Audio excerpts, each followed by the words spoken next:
Mrs. Belky. Welcome back to the playhouse. Today is a windy day outside, and it's cold, but I'm snug and warm inside the playhouse, and I'm so happy that you joined me. Today we have a story to read, and it's a favorite story of mine from when I was a little girl. It is called The Polar Express. I can hear the wind blowing outside the playhouse. It feels like I'm in the North Pole today. This book was written and illustrated by Chris Van Allsburg, and I hope that you love it as much as I do. On Christmas Eve, many years ago, I lay quietly in my bed. I did not rustle the sheets. I breathed slowly and silently. I was listening for a sound a friend had told me I'd never hear: the ringing bells of Santa's sleigh. There is no Santa, my friend had insisted, but I knew he was wrong. Late that night, I did hear sounds, though not of ringing bells. From outside came the sounds of hissing steam and squeaking metal. I looked through my window and saw a train standing perfectly still in front of my house. There he is, looking outside the window.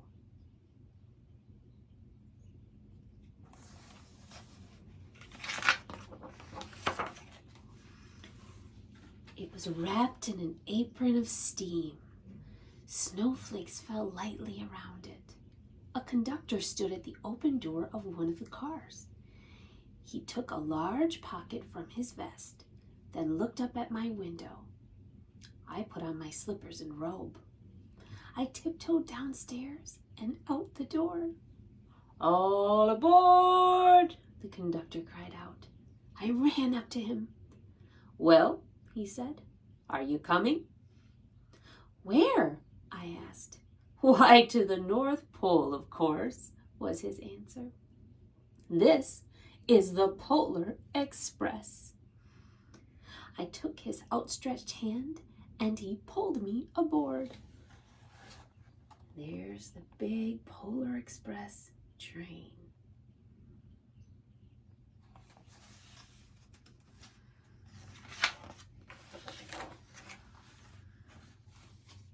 The train was filled with other children, all in their pajamas and nightgowns.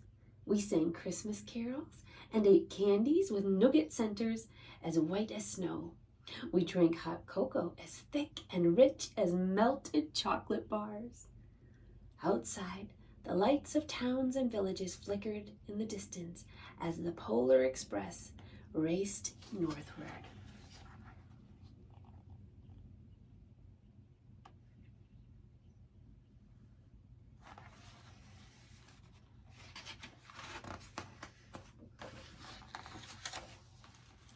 Soon, there were no more lights to be seen.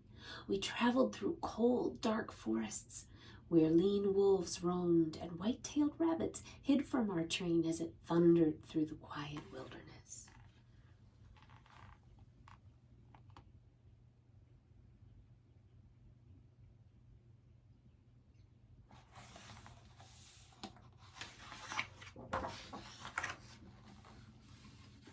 We climbed mountains so high it seemed as if we would scrape the moon. But the Polar Express never slowed down. Faster and faster we ran along, rolling over peaks and through valleys like a car on a roller coaster. There are the mountains, and if you look up there, you can see the Polar Express. Very, very high.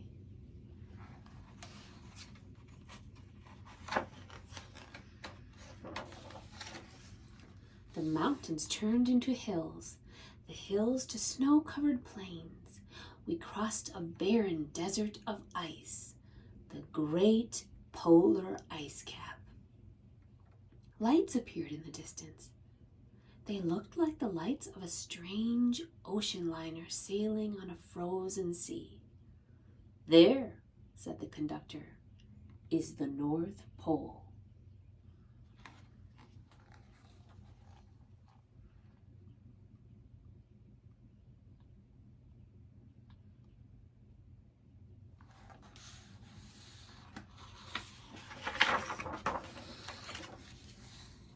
The North Pole. It was a huge city standing alone at the top of the world, filled with factories where every Christmas toy was made. At first we saw no elves. "They are gathering at the center of the city," the conductor told us. "That is where Santa will give the first gift of Christmas." "Who receives the first gift?" we all asked. The conductor answered, "He will choose one of you." There's the North Pole City.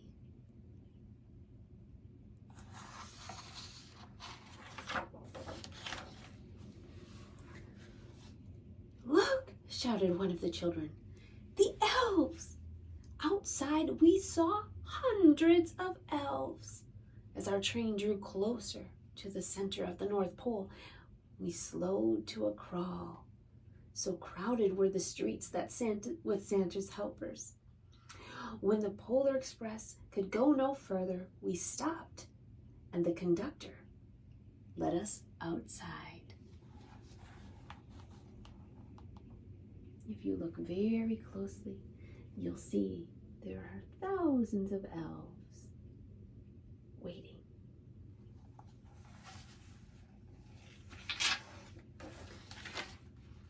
We pressed through the crowd to the edge of a large open circle.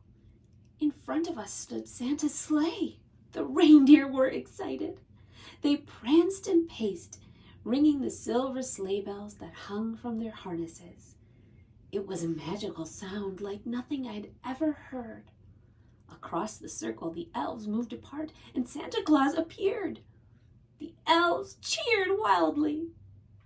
He marched over to us and, pointing to me, said, "Let's have this fellow here." He jumped into his sleigh. The conductor handed me up.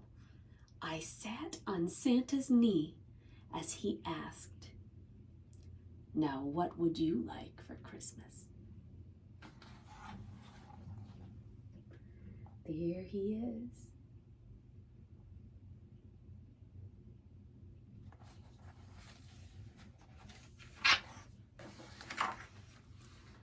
I knew that I could have any gift I could imagine.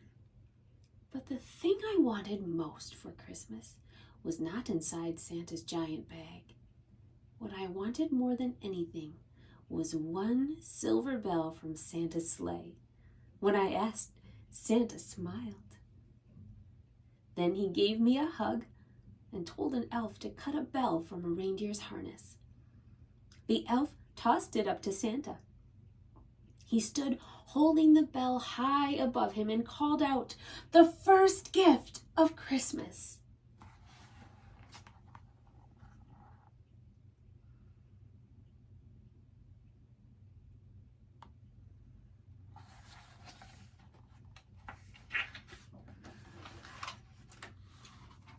A clock struck midnight. As the elves roared their approval, Santa handed the bell to me, and I put it in my bathrobe pocket. The conductor helped me down from the sleigh. Santa shouted out the reindeers' names and cracked his whip. His team charged forward and climbed into the air. Santa circled once above us and then disappeared in the cold, dark, polar sky.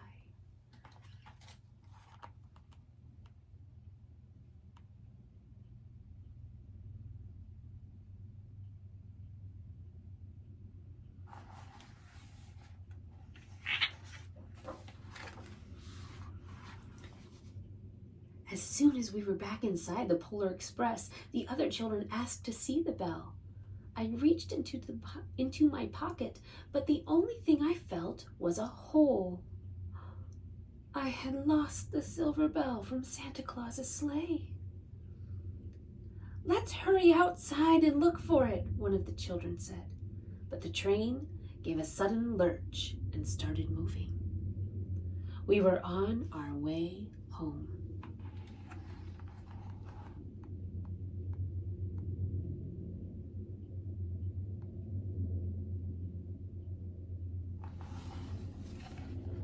Would you be sad to lose such a special gift? So would I. It broke my heart to lose the bell. When the train reached my house, I sadly left the other children. I stood at my doorway and waved goodbye. The conductor said something from the moving train, but I couldn't hear him. "What?" I yelled out. He cupped his hands around his mouth. "Merry Christmas!" he shouted. The Polar Express let out a loud blast from its whistle and sped away. There he is at home, waving goodbye to the Polar Express.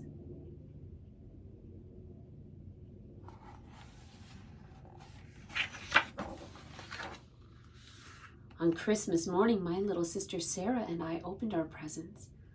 When it looked as if everything had been unwrapped, Sarah found one last small box behind the tree. It had my name on it. Inside was the silver bell. There was a note. "Found this on the seat of my sleigh. Fix that hole in your pocket. Signed, Mr. C." I shook the bell. It made the most beautiful sound my sister and I had ever heard.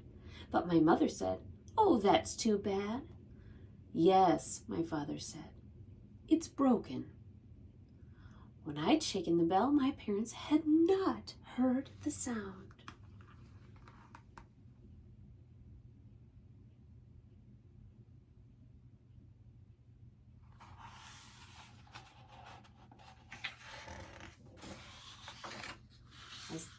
At one time, most of my friends could hear the bell, but as years passed, it fell silent for all of them. Even Sarah found one Christmas that she could no longer hear its sweet sound. Though I've grown old, the bell still rings for me as it does for all who truly believe.